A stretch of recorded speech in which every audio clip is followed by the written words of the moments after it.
Hi, I'm Rose Holistic Guru, and today I'm going to talk to you about thieves oil.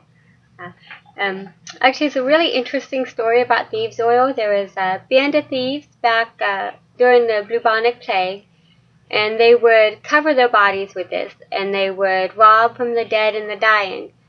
Now, when they got caught by the king, they were offered a slightly lesser sentence in exchange for their secret on how they avoided catching the plague.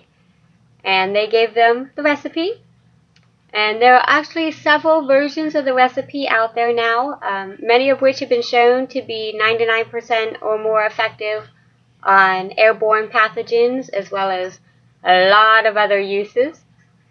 The most common recipe that I come across now, and a very strong recipe, is clove and lemon, cinnamon, rosemary, and eucalyptus.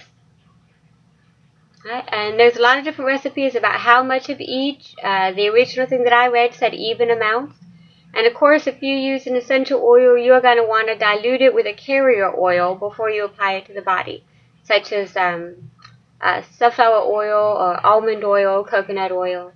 And you would want to mix this to a ratio of at least 4 parts of oil for every 1 part essential oil or more. What you gonna do? Sorry about that. Right? And there's a lot of other recipes, like I said, and the original recipe, they didn't use essential oil, they used herbs.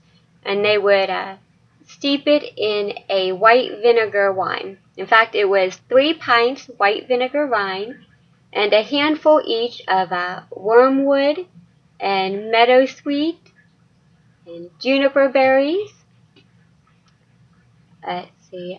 Wild marjoram and sage, and about 50 cloves, and about 2 ounces of elecampane root, and about 2 ounces of angelica, about 2 ounces of rosemary, about 2 ounces of horehound, and about 3 grams of camphor.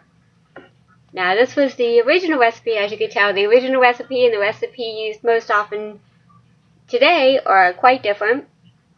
But there were also several different stories about who the thieves exactly were, and thus coming up with more than one recipe. Of course, back in the bubonic plague, there was probably several people who were coming up with ways to protect themselves. So, of course, there probably would be several recipes out there, ones that actually have been proven to work, knowing what we now know about the essential oils and the herbs. Another common ingredient in a lot of recipes is garlic. It's not in either of these recipes, but I've seen it in a lot of them, so I thought that was worth mentioning. So, alright, I guess I could go into more detail and more recipes, but we'll kind of leave it at that, and feel free to look up more recipes if you want. Personally, I like the first recipe I mentioned, but I haven't actually tried making the original recipe yet. I might try that, and I will probably do a review on it later, or possibly comparing the 2 recipes, the modern recipe to the original. So, everybody stay healthy, have a great day, and feel free to make your Thieves essential oil. So it's simply, Thieves essential oil is just a blend of several other oils.